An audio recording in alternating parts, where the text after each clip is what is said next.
当老一辈不断告诫年轻人，紫砂是减法的艺术，年轻人总是拿起工具，把创作变成一道加法。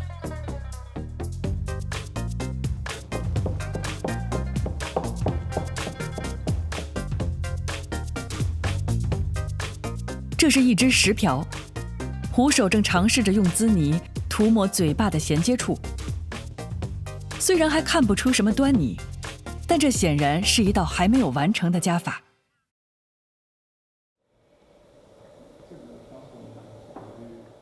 在丁蜀，像小陈夫妇这样的夫妻小店并不少见，但像他俩这样的搭配组合却很罕见。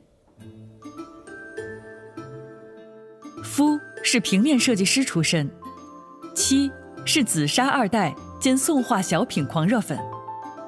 看似不太交集的两个工种，却能化身最佳拍档，在壶上大显身手。一壶一景，一画一镜，一把紫砂壶，在这对夫妻手里，总能生出一个新的小世界。是不是我刚刚之前跟你说的那个插图已经画好了？这次他们准备做的是一只融入太湖石元素的石瓢。